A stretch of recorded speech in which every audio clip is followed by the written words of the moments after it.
Muy bien, buenos días. Vamos a meditar en esta mañana, como decía Pastor Óscar, en el Salmo 30.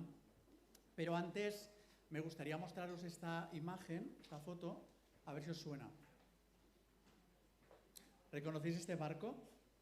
¿Sí? Bueno, veo que sí, pero no decís cuál es, ¿eh? Vale, el Titanic, muy bien. Bueno, en 1912 se acabó de construir este barco que se hizo muy famoso. Podríamos decir que fue el orgullo en su época, ¿no? En 1912, de la ingeniería moderna. Hasta los medios de comunicación dijeron que, bueno, que era prácticamente insumergible. Hubo quien se atrevió a decir que ni Dios lo podía hundir. ¿Sabéis lo que pasó, no? En el primer viaje salió de Inglaterra, dirección a Nueva York, se chocó con un iceberg y murieron más de 1.500 personas. Bueno, algo parecido a veces nos sucede a nosotros. Pensamos que somos autosuficientes, que somos intocables, y cuando sucede eso, empezamos a hundirnos. Porque ni somos tan fuertes como pensamos, ni lo controlamos todo. Y esto es exactamente lo que le pasó a David en lo que expresa en el Salmo 30, en el que me gustaría meditar con vosotros en esta mañana. Un salmo que muy probablemente está conectado con el episodio que se describe en el segundo libro de Samuel, en el capítulo 24, y paralelamente en el primer libro de las Crónicas, capítulo 21 al capítulo 22, versículo 6, que os invito a que lo leáis tranquilamente en casa, porque es un buen complemento para entender el contexto que lleva a David, aquel rey tan famoso, tan importante, a escribir el Salmo 30. Pero os voy a hacer un resumen muy rápido. Si empezáis a leer el versículo 1 del segundo libro de Samuel, capítulo 24, os dais cuenta que desde el principio está diciendo que Dios ya estaba muy indignado por el pecado de Israel. No se nos dice cuál era el pecado, probablemente era un pecado de orgullo espiritual. Pero es que además, en el primer libro de las Crónicas se nos dice que Dios da permiso a Satanás para que tiente a David como rey y representante de aquel pueblo que ya estaba pecando.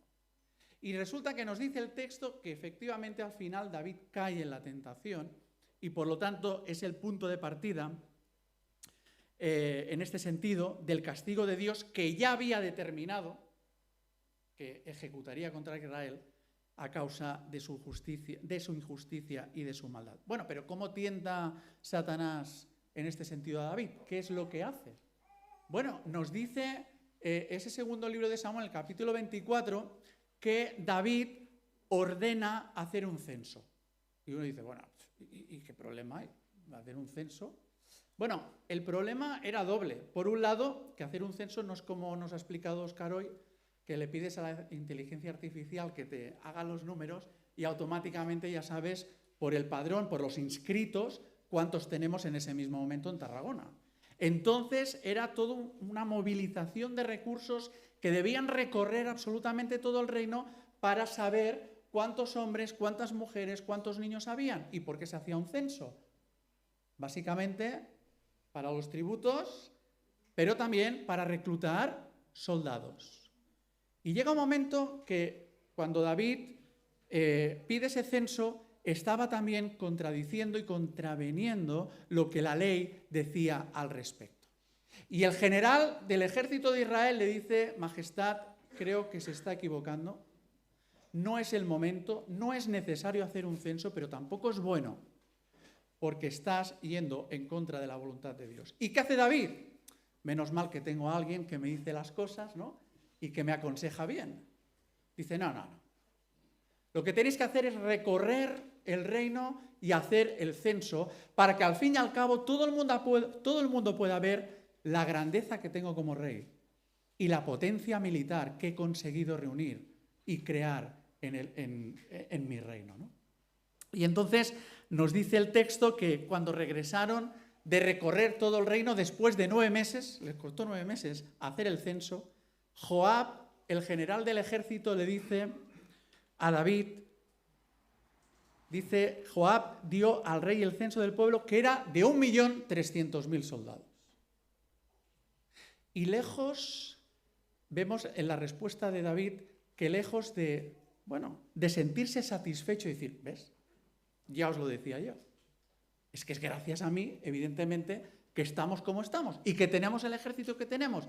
En ese momento dice el texto que hace un clic David y dice, he metido la pata hasta el fondo. Me he equivocado. Tardó 9 meses en darse cuenta. Hay gente que no se da cuenta en toda su vida.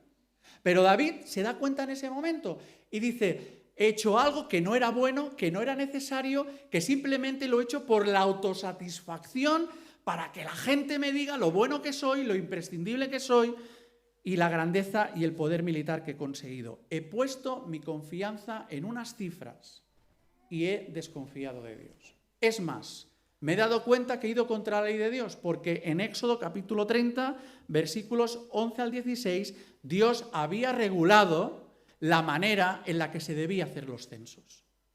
Y David había ido en contra, había actuado al margen de ese principio. Claro, todo acto tiene consecuencias. Y entonces recibe un mensaje de parte de Dios a través del profeta Gad. Y le dice, mira, majestad, debes elegir entre 3 castigos. Te voy a dar 3 opciones. Primera, como representante del pueblo que eres, ¿no? Dios va a castigar al pueblo, te va a castigar a ti como su representante y rey, o bien con 3 años de hambre, 3 meses huyendo de tus enemigos, o 3 días de enfermedad y a través de la plaga de la peste. Y David dice en ese momento, no quiero caer en manos de mis enemigos. Esto puede ser tremendo, ¿no? Sí, son 3 meses, pero no, paso. No quiero que haya una hambruna, 3 años demasiado, una hambruna en medio de todo el reino, ¿no? Prefiero, dice David, que el castigo venga directamente de Dios, porque me fío mucho más de la misericordia de Dios que de la crueldad de muchos seres humanos que ante una ofensa pueden acabar exactamente pues destrozándome todavía más. Y entonces dice el texto que la peste azotó a todo el reino, muriendo 70.000 personas. De unido. Menos mal que eran 3 días. Y entonces llega un momento en que David pide misericordia a Dios y por medio del profeta Gad le dice, mira, compra la tierra de Araúna, que por cierto fue después donde se construyó el templo de Jerusalén. Allí David levantó un altar, ofreció ofrenda por su pecado y por el pecado del pueblo, y Dios aceptó la ofrenda deteniendo la peste antes de que concluyeran aquellos 3 días, porque podría haber sido mucho peor. Claro, cuando conocemos el contexto, podemos entender, ¿verdad?, mucho mejor lo que David va a expresar y ha expresado en el Salmo 30. Un salmo donde David da gracias a Dios por 3 motivos que también deberíamos tener nosotros siempre presentes en medio de nuestras situaciones, a veces que nos hacen sufrir, que nos duelen y que nos mantienen frustrados, ¿no? En primer lugar, fíjate que habiendo escuchado este contexto, David da gracias a Dios por su protección. Este primer motivo tiene que ver con Dios actuando por nosotros, porque a veces creemos que nosotros actuamos perfectamente y lo hacemos todo bien, y Dios tiene que actuar por nosotros porque vamos muy perdidos. Fijaos en el versículo 1. La protección de Dios entra en el momento en que nos sostiene y nos levanta. Dice David, te glorificaré, oh Señor, porque me has exaltado y no permitiste que mis enemigos se alegraran de mí. Recordad que era uno de los castigos. 3 meses huyendo de tus enemigos. 3 meses sufriendo la humillación. Quizá nosotros también hemos pasado en alguna ocasión alguna circunstancia similar, ¿no? En la que nos duele más la satisfacción de la otra persona de lo mal que nos estamos pasando que el propio sufrimiento. Situaciones pues que realmente se burlan de ti directamente. ¿Tú no eres cristiano? ¿Y cómo estás así? Y David dice, yo te doy gracias en primer lugar porque no has permitido que mis enemigos se alegren de mí. En ocasiones los enemigos pueden ir más allá del límite de la burla. Quizás algunos de vosotros habéis tenido que huir de vuestros países porque el enemigo iba más allá, corría peligro tu vida. Y os habéis tenido que ir. Y habéis emigrado hacia nuestra ciudad, ¿no? Y va más allá de las burlas. En otros casos quizás hemos experimentado cómo gente que nos rodea disfruta de que las cosas nos vayan mal. Tú dices, ¿pero qué sentido tiene todo eso, no? Bueno, hay gente, mi hijo dice que hay gente muy envidiosa, es verdad. Pero disfrutan realmente de que te vayan las cosas mal a nivel familiar o laboral, ¿no? Pues en casos así, dice David, el Señor te exalta. Literalmente en el versículo 1, cuando dice, me has exaltado, literalmente es, has tirado de mí. Cuando tú estás hundido, cuando estás en una situación límite, Dios te levanta, Dios te pone en pie, te dignifica ante aquellos que quizás están disfrutando de que te vayan mal las cosas. Y dice, tú ahí de pie. Pero además dice David, tú me has sacado de una situación límite como era la plaga que estaba destruyendo a todo el pueblo, por lo que te glorifico y te doy las gracias. En segundo lugar, David da gracias a Dios porque la protección de Dios se pone de manifiesto también en la salud. Fijaos, dice el versículo 2, Señor Dios mío, a ti clamaré y me sanaste.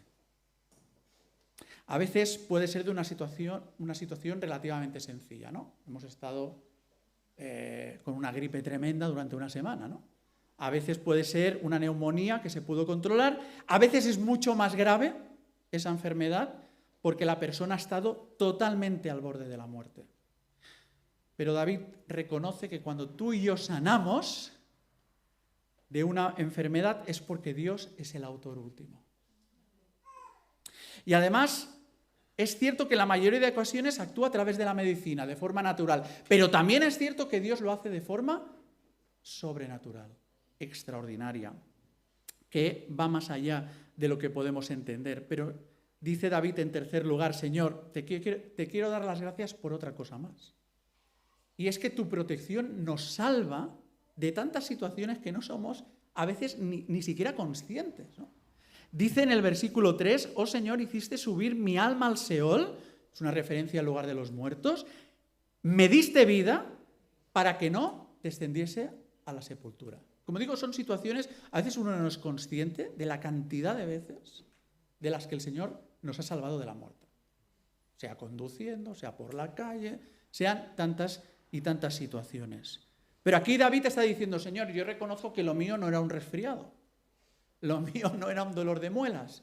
Lo mío no era una alergia. Estuve verdaderamente a punto, a las puertas de ser enterrado por una plaga fulminante y tú me has salvado de esa situación y te doy las gracias por ello. Ahora bien, si David puede dar las gracias a Dios por su protección, es en segundo lugar por la misericordia de Dios.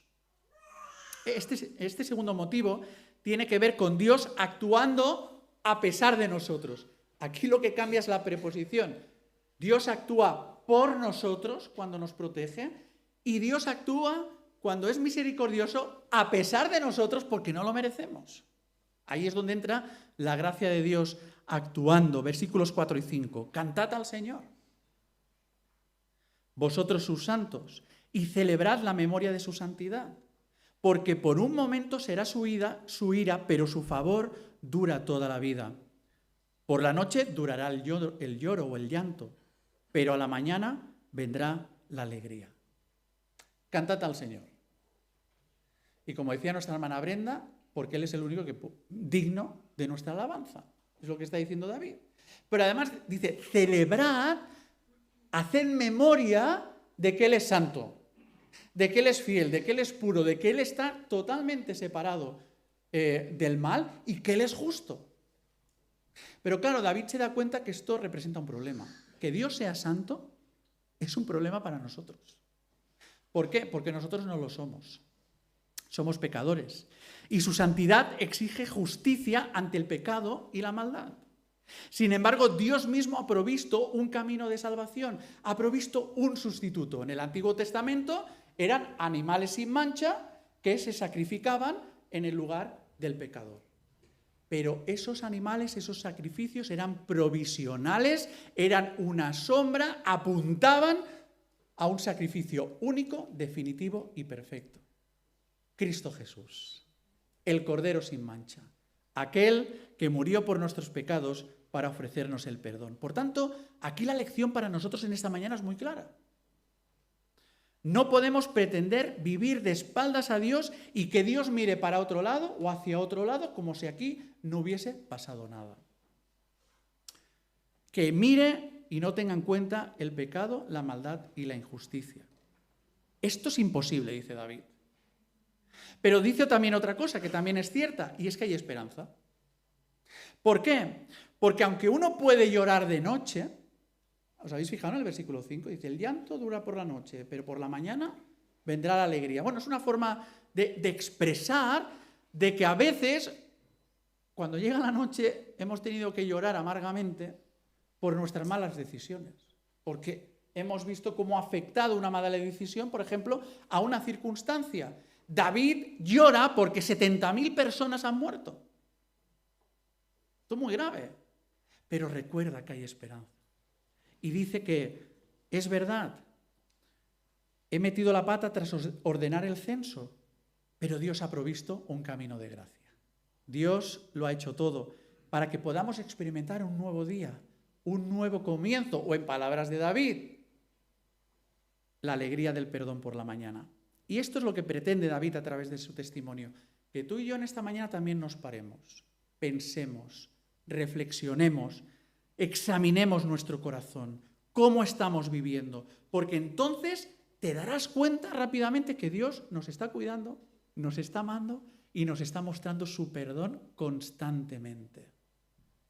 Nos mantiene con salud a pesar de la vida que muchas veces llevamos nosotros. El estrés, los malos hábitos, bueno, no vamos a seguir ahí. Pero luego, ¿qué diremos de nuestras familias? A veces uno piensa y dice, ¿estoy cuidando realmente a la familia como lo debería hacer? Menos mal que la cuida el Señor. Y que lo hace muchas veces mucho mejor, no muchas veces, lo hace mucho mejor que nosotros. Nos conserva el trabajo. A veces dando motivos a los jefes para que nos hubieran despedido. Y ahí nos sigue manteniendo. Yo sé que los que estamos aquí somos buenos trabajadores. Pero entender, o sea, el Señor está proveyendo, está cuidando constantemente a pesar de nosotros y de las malas decisiones que a veces también tomamos, ¿no? ¿Y cuál es la respuesta? De aquel que ha experimentado la misericordia, la gracia y el perdón de Dios. Dice David, cantad al Señor. Celebrarlo. Ahora bien, lo que David dice a continuación es tremendo, ¿no? Porque también nos interpela. Fíjate en el versículo 6 y 7. Dice, en mi prosperidad dije yo, no seré jamás conmovido. Porque tú, Señor, con tu favor, bueno, me afirmaste como monte fuerte. Pero escondiste tu rostro y fui turbado. Señor, reconozco que en un momento determinado de mi vida, viendo mi riqueza, viendo mi poder, viendo mi prosperidad, teniendo una súper buena imagen de mí mismo, llegué a pensar, aquí no hay nadie que me hunda, como el que dijo aquello del Titanic. No me va a pasar absolutamente nada. Soy el rey de Israel. Soy como ese monte que tú puedes ver ahí, porque lo ve todo el mundo, el monte, firme, ¿no? ¿Quién va a tirar la montaña, ¿no? Eso es imposible que nadie la pueda tirar abajo, ¿no? Estoy ahí arriba, como ese monte fuerte. Hasta puedo decir que todo se lo debo a Dios. Pero por si acaso voy a hacer un censo, para que todo el mundo vea lo grande y la fortaleza que tengo como persona. Y la última frase del versículo 7 es terrible, ¿no? Dice, cuando estaba a punto de explotar de soberbia, ya no cabía más. ¿Qué dice? De pronto tú escondiste tu rostro y el mundo se me vino encima. Ahí viene el punto de inflexión. ¿No nos ha pasado o algo parecido en alguna ocasión de nuestra vida? Menos mal que estoy yo en el grupo de trabajo de clase.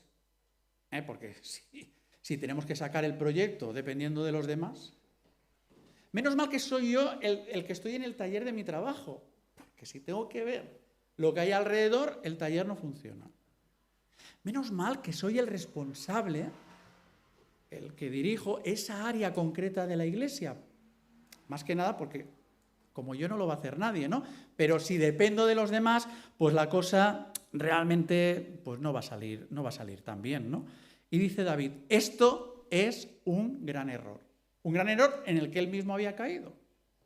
Y cuando decidimos soltarnos de la mano de Dios, dice David, tarde o temprano vas a sufrir, vas a de alguna manera experimentar, dice en el versículo 7, turbación. Literalmente vas a entrar en pánico. La idea es la de ese niño que suelta la mano de su madre o de su padre en medio del supermercado, que hay un montonazo de gente, y se pierde. Empieza a buscar, no sabe para dónde ir, no encuentra a su padre y a su madre, ¿y qué hace? Se pone a llorar. No sé si os habéis encontrado en alguna situación parecida, pero la pobre criatura se pone a llorar desconsolada porque es incapaz de encontrar y reencontrarse con su padre o con su madre, ¿no? Ahora bien, dice David, esto es lo que te pasa cuando te sueltas de la mano de Dios, pero hay esperanza, hay una salida para el pecado. Clamar a Dios, reconocer que le has soltado de la mano y por eso estás como estás, y reconocer, pedirle perdón y reconocer que le necesitamos, versículos del 8 al 10. Fíjate, dice, a ti, oh Señor, clamaré y te suplicaré. Porque si no lo hago, dice, yo todavía no necesito a mi padre, a mi madre, ¿no? Yo ya los encontraré algún día. Dice David, bueno, si todavía pienso de esa manera, o tú en esta mañana piensas de esta manera, no necesito a Dios. Dice, ¿qué provecho hay en mi muerte cuando descienda a la sepultura? ¿Te alabará el polvo? ¿Anunciará tu verdad? Dice, oye, oh Señor, y ten misericordia de mí. Señor, sé tú mi ayudador. En otras palabras, Señor, he recordado que no soy una supermujer o un superhombre. Y llegar al día de mi muerte, acabaré en una tumba. Quizás los que me conocen o los que me conocían, los que me rodeaban, pues se acordarán de mí, en Navidad hablarán de mí, o saldrán en una conversación, quizás me llevarán flores al cementerio, pero yo no podré anunciar tu verdad. Señor, sé tú mi ayudador, porque sin ti mi vida no tiene sentido. Te necesito, perdóname, Señor, ayúdame. Y aquí surge la pregunta para nosotros. ¿Aprendemos de las lecciones del pasado o repetimos los mismos errores? ¿Reconocemos nuestro pecado? Muchas veces que es de autosuficiencia, yo me basto por mí mismo. A veces el pecado es de autodeterminación, yo decido lo que tengo que hacer. A veces el pecado es de autocomplacencia. No hay nadie como yo que haga las cosas. Menos mal que estoy yo, ¿no?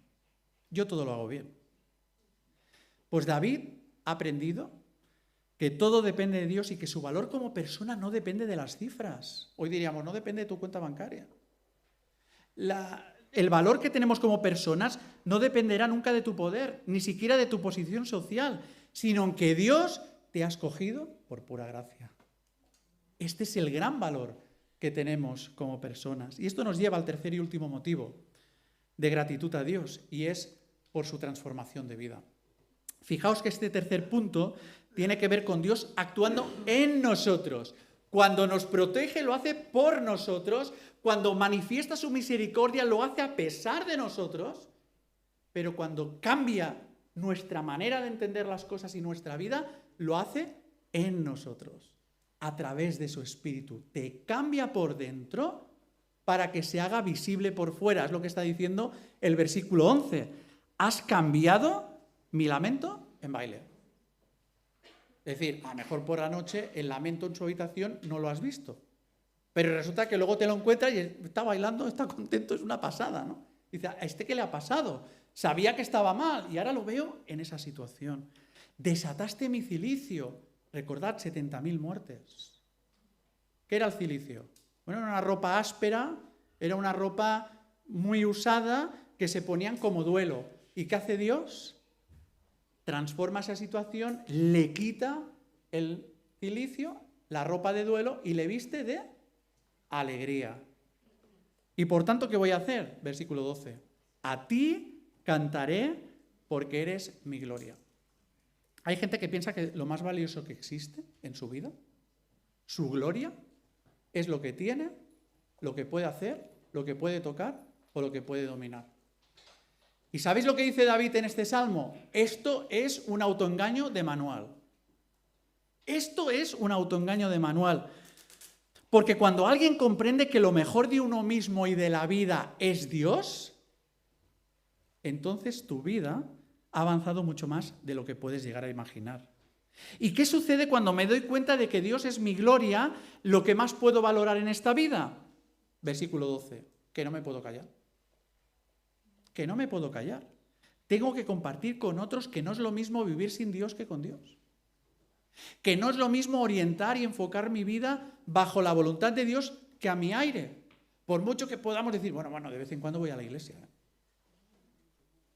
Bueno, de vez en cuando voy leyendo algún capítulo de la vida. Sí, pero ¿está orientada tu vida y dirigida por el Señor y por su palabra de manera completa? Por supuesto, no se trata, dice David, de acudir a Dios cuando las cosas van mal. ¿Qué es lo que acostumbramos a hacer nosotros? Ora por que las cosas ya empiezan a torcerse.